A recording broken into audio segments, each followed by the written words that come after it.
Ouça o Agro, Gestão e Mercado, com Tiago Rodrigues, um podcast do Sistema CNA Senar. Olá, seja bem-vindo a mais um episódio do podcast Ouça o Agro, Gestão e Mercado, seu podcast de gestão de custos e riscos de preços e negócios rurais. No episódio de hoje, a gente vai debater como o gerenciamento de custos de produção pode auxiliar os produtores integrados de aves e suínos. Eu sou o Tiago Rodrigues, assessor técnico da CNA e trabalho com o projeto Campo Futuro, uma iniciativa do Sistema CNA com foco em levantamento de custos de produção de diversas atividades agropecuárias pelo país. Comigo hoje, Edson Ishikawa, zootecnista e especialista em gestão de custos de produção, seja bem-vindo, e Rafael Ribeiro, assessor técnico da CNA. Olá pessoal, agradeço o convite para poder participar aqui do programa hoje. Bom, a ideia desse podcast hoje, especificamente focado em uma cadeia de produção bem diferente do que a gente está acostumado, né, principalmente do ponto de vista do produtor, que é esse modelo de integração, é chamar a atenção para o produtor para algumas situações que realmente fazem parte do dia a dia dele hoje, dentro do processo gerencial dele também, né, para que ele tome essas decisões um pouco mais seguros e consiga fazer a gestão da atividade dele de uma forma mais pragmática, pensando realmente em obter resultados economicamente viáveis com a atividade, né? A primeira pergunta, Edson, para a gente entrar nesse mérito já de gerencial da coisa aqui, é tentar traduzir para o pessoal que está nos ouvindo a questão da importância do produtor ter acesso tanto ao relatório de informação da produção integrada, né, o RIP, como a necessidade dele também conhecer e também validar o documento de informação pré-contratual, o ADIPS. Na sua visão, como é que esses documentos conversam aí com o modelo gerencial que o produtor tem hoje? Não, são duas informações extremamente importantes para o produtor integrado, né? A gente tem a questão do relatório de informação, o relatório de informação da produção, né? Que, na verdade, ele congrega o que a gente tem de resultado técnico e econômico do lote, né? Então, a questão das datas de alojamento, a data de abate, qual que é o desempenho técnico que teve no lote, né? Então, a gente tem todo um acompanhamento zootécnico em cima desse relatório e junto com ele vem a questão dos valores de remuneração, né? E aí tanto a questão do valor de remuneração de pagamento do produtor como as avaliações de produtividade, né? E aí são avaliadas questões de conversão alimentar, mortalidade, o desempenho do lote, né? E ele é um documento que ele está previsto em lei, né? Então o integrado ele tem direito a receber esse documento e com base nele ele começa a avaliar o rendimento do lote dele, né? Tanto da parte econômica quanto financeira. Só não querendo te interromper, mas já interrompendo, só para chamar a atenção para esse ponto especificamente, né? Porque o produtor que não tem um esclarecimento quanto a essa viabilidade dele ter acesso a esse relatório, né? Da importância que ele significa e muitas vezes pode se sentir acanhado de ter essa conversa com a integradora, de receber esse material, e é importante a gente frisar justamente nesse ponto que é algo que está condicionando o modelo dele produtivo, né? Todos os resultados, principalmente os resultados técnicos, estão alinhados ali nesse material, e para ele se planejar realmente é um material essencial aí. Mas você estava falando aí, já entrando no mérito do segundo documento aí também, que é bastante interessante o produtor ter acesso. Acho que assim, até voltando um pouquinho à questão das RIPs, aí a gente tem um segundo momento também da importância dele, é de que o integrado ele pode estar ligado a alguma entidade de classe, né? Uma associação que possa estar fazendo uma compilação de dados e aí eu consigo também aferir se a definição das metas do que está acontecendo para os próximos lotes, se ele está sendo feito de forma correta, né? E aí com essas informações, aí na verdade assim, a questão do documento de informação pré-contratual, ele é uma consequência do que eu tenho das RIPs, né? Então, eu tenho os dados de RIP, eu tenho o que está acontecendo na questão técnica, eu tenho o que está acontecendo na questão econômica, e isso vai balizar toda a parte de parâmetro técnico e econômico que é para ser inserida no DIPC, né? E esse DIPC, então, ele tem que ser validado em CADEC, né? Ele tem que ser apresentado os últimos 24 meses, né, de informação e a cada 3 meses atualizado. Então, a CADEC só vai ter acesso a esse tipo de informação se ela tiver acesso aos RIPs também. Então, ela é uma as duas coisas são interdependentes e uma coisa relaciona a outra. Então, o documento de informação pré-contratual vai ter as informações a partir do RIP. Ou seja, a realidade daquele projeto de viabilidade, ele retrata de fato os indicadores parâmetros técnicos daquela região, daquela unidade. É esse o objetivo, Ishikawa? E a ideia é bem essa, né? Que assim, a realidade do que está acontecendo nos últimos 24 meses, a gente espelhar ela para frente para ser o documento de informação pré-contratual. E aí, em cima desse documento, o que o integrado vai ter? Ele vai ter uma expectativa do que vai ser realizado para frente. Então, aí eu começo a avaliar se o negócio é viável ou não e se é a minha melhor alternativa ou não fazer esse investimento numa granja para se tornar um integrado. E assim tem, só complementando aqui, Rafael, antes de passar a palavra, tem muitas situações ali que são definidas e que o produtor não fica pego de surpresa, né? Quantidade de lotes que ele vai alojar durante o ano, número de animais por lote, né? Então são informações essenciais para que ele tenha fluxo realmente do negócio dele, né? Mas você ia falar, Rafael?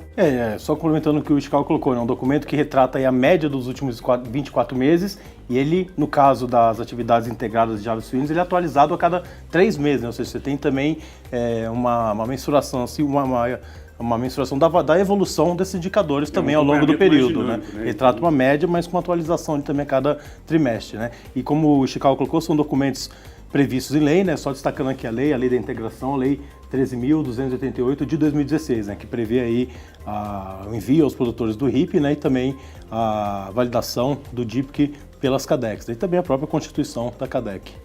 Isso é interessante a gente entrar no mérito, já que a gente já falou da CADEC 2 vezes aqui.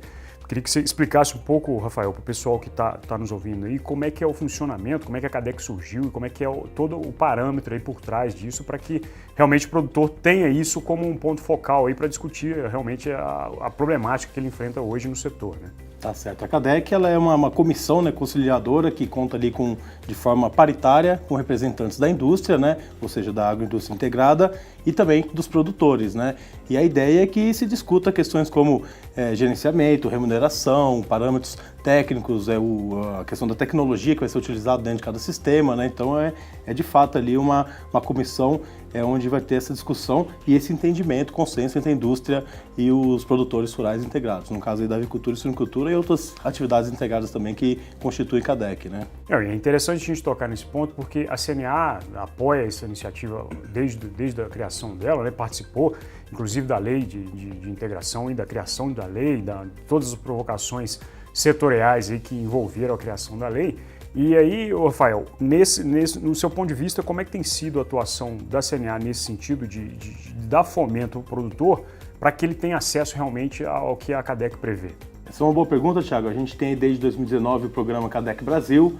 É um programa que tem 3 pilares, basicamente, né? Um deles é a parte jurídica, ou seja, a CNA oferece às CADECs, aos produtores integrados, consultoria jurídica através da análise de contrato, elaboração de pareceres, nota técnica, né? Então, diante dessas demandas, a gente também presta esse tipo de consultoria às CADECs que fazem parte do programa, né? Um segundo pilar está relacionado à questão da capacitação, e aí já destacando que nessa semana agora, que ocorreu, no dia 12 a 16 de setembro, a CNA promoveu junto a técnicos e representantes de federações, um treinamento bastante intensivo com relação à legislação, técnicas de negociação, condução de reunião e o Ishikawa participou aí, inclusive, como instrutor na parte de gestão de custo, né? Então, o segundo pilar estaria relacionado a essa capacitação. E um terceiro pilar que está relacionado ao apoio, de maneira geral, às CADECs, né? Então, seja na questão da capacitação, nessa ajuda, nesse auxílio nas conduções das reuniões, né? Então, a gente também tem esse canal de comunicação para auxiliar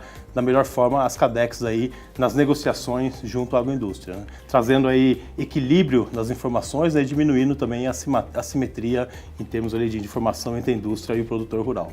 Não, perfeito. Eu acho que é interessante a gente frisar isso justamente para a gente entender a dinâmica de funcionamento, né, para que a gente consiga realmente evoluir nessa temática.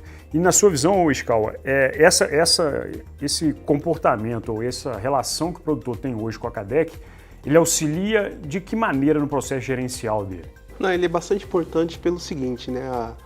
A CADEC ela tem a função também de fazer a questão das negociações de valores, de recebimento. Então, o valor de referência a CADEC que define e faz ele ser cumprido, né?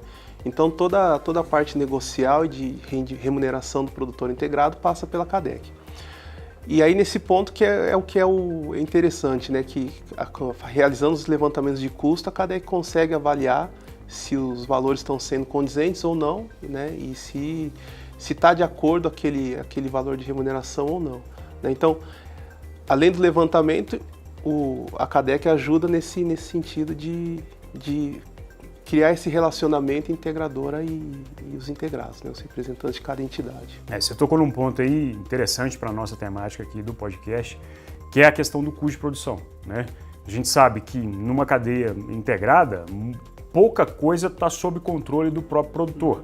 Então isso é, por si só, um desafio para o sistema gerencial dele ali, tendo em vista o engessamento que o modelo produtivo dele tem, né? Então, nesse ponto de vista, Iscal, como é que você tem visto aí o produtor fazendo esse levantamento? Como é que o produtor tem se relacionado com esse tipo de levantamento de custo de produção? Se ele consegue fazer essa dinâmica, ter isso no processo dele de gerenciamento já bem enraizado, se ele está pecando em algum ponto aí referente às estratégias, principalmente focadas nessa redução de custo de produção, ou num foco ou outro ali que ele tem deixado passar? Como é que você tem enxergado esse modelo de levantamento e monitoramento pelo produtor das questões referentes a custo de produção?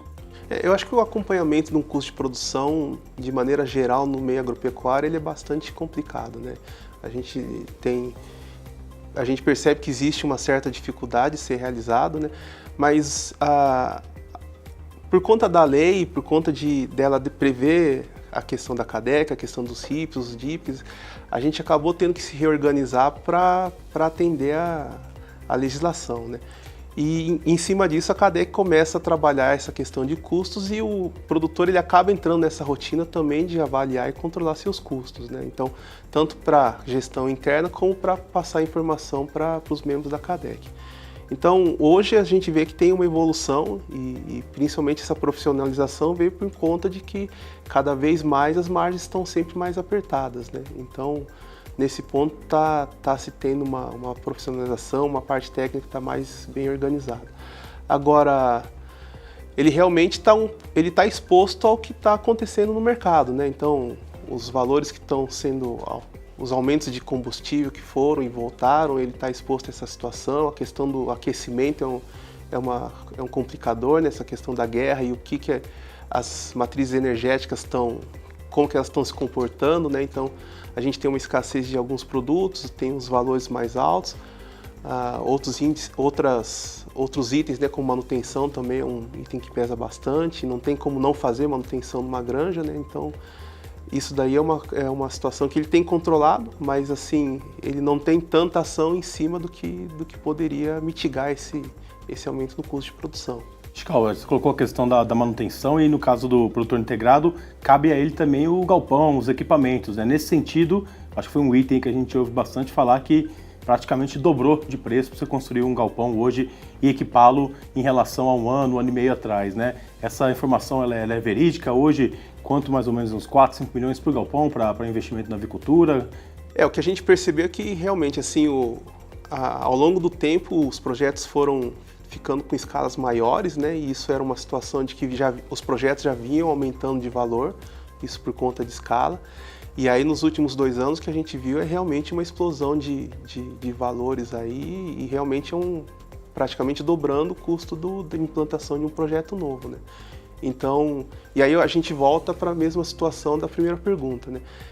Um alto investimento, eu preciso ter as informações da DIP e da RIP para saber se vale realmente a pena eu entrar num negócio que de repente o meu custo de implantação aumentou, mas a minha rentabilidade não, então aí eu tenho que avaliar muito bem se é um bom negócio ou não. A eficiência produtiva aí para diluir seus custos fixos ali, né? Então a sobrevivência do produtor vai passar muito por aí.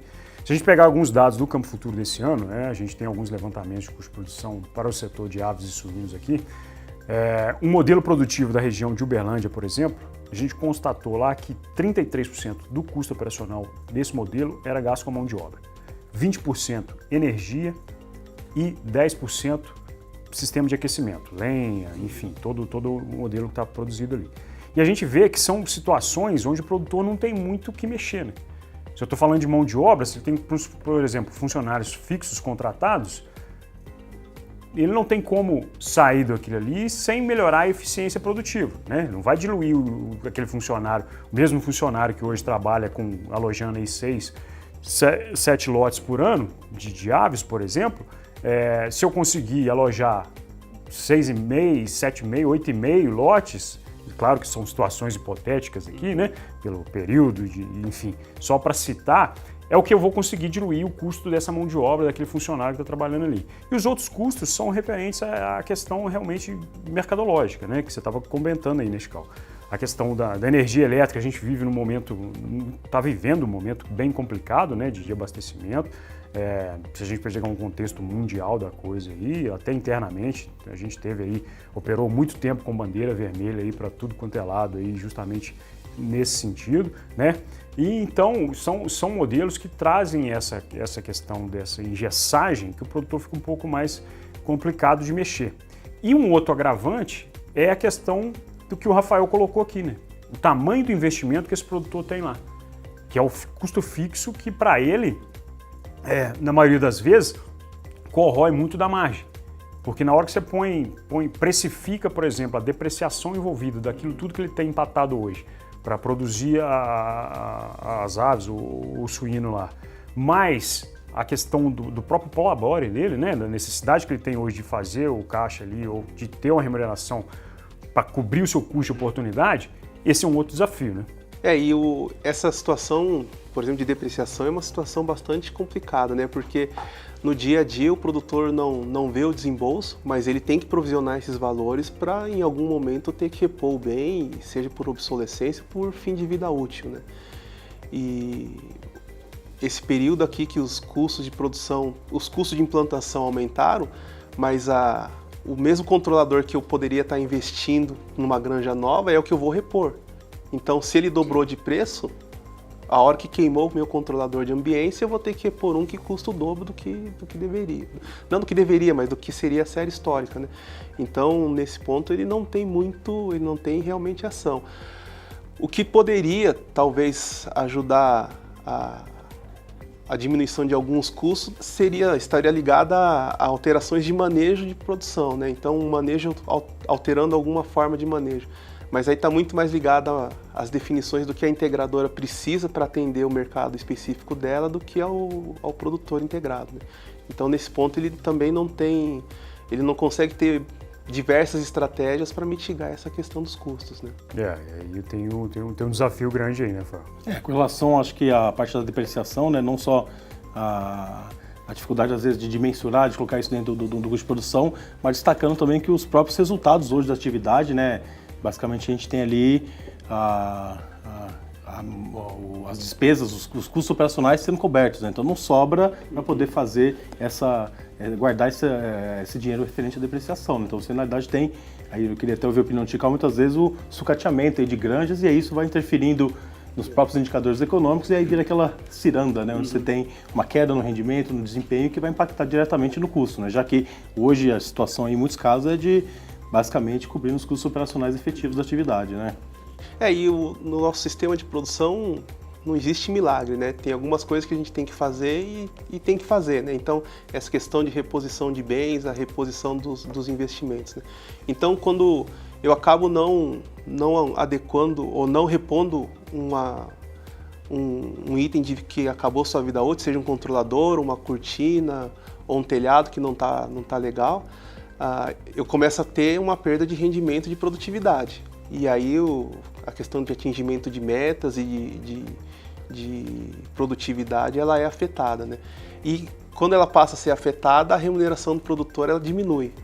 E aí o perigo de cair nesse ciclo vicioso é que a cada lote que você recebe menos e a sua remuneração não cobre seus custos de produção, a tendência é que você fique com uma maior dificuldade de dar o giro e voltar para uma linha de ascendência, né? Então, o nível de exposição do produtor aí é muito grande, né? Porque justamente nesse sentido que você está colocando aí, se algum problema desse estrutural acontece e ele não tem essa capacidade de caixa que o Rafael colocou aqui, de repor aquele bem, todo o desempenho dele em termos de indicador técnico ali foi por água abaixo. Exato. Isso não tendo desempenho, não tem remuneração, a margem que já não tinha desaparece de vez, né?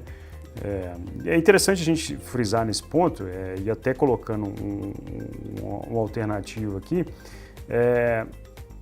voltando na questão das CADECs, a gente está caminhando aqui já para o fechamento desse podcast, eu queria chamar a atenção só para como as CADECs têm se comportado nos últimos tempos, né? A gente tem percebido aí que elas têm se especializado, né, com contratação de técnicos para auxiliar ali no processo gerencial da CADEC em si, né, elaboração de planilhas de custo, que é isso que a gente está tentando debater aqui, trazendo essa vertente para o produtor que nos acompanha. E nesse sentido, Iscal, você acha que esse processo de profissionalização das CADECs é uma tendência? Isso vai continuar? O pessoal está se estruturando mesmo nesse sentido? Sim, não, isso daqui é uma tendência e já está consolidado que isso vai acontecer com bastante velocidade, eu imagino, né? Porque o que a gente sente é que as CADECs inicialmente foram formadas e é muito produtor com a boa vontade, né, de tentar resolver os problemas, mas a parte da percepção que ele tinha de que não estava bom, precisava ter uma parte técnica que definisse, mensurasse o quanto não está bom, o quanto pode melhorar, né? Então, essa tendência de profissionalização das CADECs, de ter um acompanhamento técnico, isso está ocorrendo, e aí, assim, nas diversas regiões que a gente tem acesso aí, ela está acontecendo de maneira bastante, assim, interessante, porque tem entrado muita gente boa nas CADECs, né? Então, o nível de conhecimento e o nível técnico tem melhorado bastante e tem auxiliado os produtores nesse sentido. Você tem visto isso também, Rafael? Isso, inclusive, um dos objetivos com relação a essa iniciativa da CNA de capacitar um técnico para atuar junto às lideranças dos produtores nas CADEC visa essa questão da profissionalização, né? Ou seja, você colocar alguém ali para ajudar o produtor que conheça de lei da integração, tem ali também a contextualização na prática das aplicações da legislação, né? Entenda um pouquinho mais com relação a técnicas, ferramentas de negociação, saiba fazer uma condução de uma reunião de forma a tentar ali pelo menos equilibrar as forças, né? E aumentar a possibilidade de melhorias com relação às condições dos produtores. E um ponto fundamental, que eu acho que é a mensagem aqui hoje, né? O gerenciamento, a gestão do custo de produção, né? Então a gente, dentro desse treinamento promovido na semana aí do dia 12 a 16, o objetivo principal é capacitar técnicos para atuarem nas CADECs e transformar aquele ambiente de negociação de forma mais profissional e trazendo aí informação para o produtor poder discutir com mais embasamento e subsídio junto à agroindústria. Eu acho que até um ponto interessante de trazer aí para essa questão da CADEC é o papel dela como aglutinador, né? Se o produtor está ali debatendo com a integradora de forma individual, ele tem um poder X de negociação, ele tem até um ponto que ele consegue ir. Mas quando você usa a CADEC dessa forma mais estruturada, de forma a coincidir ali, que a mesma demanda do Iscal e do Rafael, que são dois avicultores, estão caminhando para o mesmo sentido, eu acho que esse é um papel fundamental também, porque essa organização de produtores faz parte do nosso modelo operacional aqui, né, como sistema CNA também. A gente apoia iniciativas como essa justamente para que o produtor tenha a voz nesses ritmos de negociação. Traz a visão que a gente espera do papel dessa relação produtor-integradora, que é uma visão de distribuição justa de resultados, né? Eu acho que é um ponto focal aqui que a gente tem debatido bastante aí nas pautas, né? A gente, que eu falo aqui, é mais o Rafael do que eu propriamente dito, né? O Rafael está nessa linha de frente aí. Para entender isso realmente como algo que é onde o produtor pode ter a segurança de que tem uma estrutura por trás ali, que ele não está sozinho nesse sistema onde ele consegue ter esse amparo de uma forma um pouco mais organizada, né, Rafael? Como você colocou, né, Thiago? É uma relação de integração onde a indústria depende do produtor e o produtor depende da indústria com relação à garantia de comercialização, né? Então o que a gente busca realmente é um equilíbrio nas forças ali dentro dessas negociações, como você colocou, né? Visando uma distribuição justa dos resultados da atividade. Então a hora que ganhar, vai ganhar todo mundo junto, a hora que perder, vai também dividir esse resultado menos positivo ali, negativo se for o caso, né? Então o objetivo é melhorar a relação, visando aí uma maior integração, de fato, fazendo jus ao sistema integrado de produção. E acho que a gente tem, assim, tem que ter um olhar para as CADECs importante pelo seguinte, que a gente ainda não tem a definição da metodologia de valor de referência do FONEAGRO, né? Então, nesse contexto que a gente ainda não tem algo definido, não há consensado, não está consensado, a CADEC toma um papel fundamental, porque é ela que vai definir qual que vai ser o valor praticado na unidade dela, né? Então, ela já vem com esse papel de harmonizar os dois lados, né? Trazer para a mesa de debate os dois lados, tratar de forma isonômica todos os produtores, né? E vamos tratar igual todo mundo. E nesse momento em que a gente não tem ainda uma metodologia para definir o valor de referência, é a CADEC que está definindo. Então, acho que nesse contexto que a gente tem hoje, o papel da CADEC é fundamental, tanto de organização do lado dos produtores, como nessa relação de integrado e integração, né? E isso está previsto, né, no Manual de Constituição das CADECs, né, que é um documento elaborado pelo FONIAGRO, né, que coloca aí que até que essa metodologia seja definida, cabe à CADEC ajudar, participar dessa construção aí da metodologia, né? Ou seja, é um documento ali que tem a participação dos produtores e também acordado aí com a agroindústria no sentido desse papel da CADEC dentro da cadeia integrada. Bom, eu acho que o papo tá bom aqui, a gente está conseguindo realmente fazer essa informação chegar lá na ponta, justamente pelas ações que a CNA tem desenvolvido. Esse podcast é mais uma iniciativa para levar esse tipo de informação para o produtor, mas o que a gente tentou debater aqui foi justamente os dois lados da questão, né? A primeira, a questão do olhar do produtor para a atividade dele de forma mais segura, né? Mais planejada, entendendo o meio que ele está inserido ali através da documentação lá referente aos lotes que ele tem entregado, né? E a toda a forma de negociação que é feita. O segundo ponto também que a gente reforçou bastante aqui foi a atuação das CADECs para trazer, nesse sentido, a segurança para o produtor, que ele não está sozinho aqui nesse sistema de negociação, que todo mundo está ali buscando realmente uma remuneração justa para a atividade. Enfim, a temática do podcast foi debater esses pontos justamente para trazer luz para esses produtores que estão nos ouvindo agora, e a ideia é sempre trabalhar em prol dessa turma aí. Eu queria agradecer ao Edson Ishikawa pela participação aqui. Edson, obrigado mais uma vez. Eu que agradeço, fico à disposição aí, foi um prazer. Rafael, obrigado mais uma vez pelo suporte aí, pela troca de informações. Obrigado, Thiago, obrigado, Edson, também pela participação, e fico à disposição aqui, pessoal. Esse foi mais um episódio do podcast Ouça o Agro, Gestão e Mercado. Até a próxima sexta-feira com um novo episódio e um abraço. Ouça o Agro, Gestão e Mercado, com Thiago Rodrigues, um podcast do Sistema CNA Senar.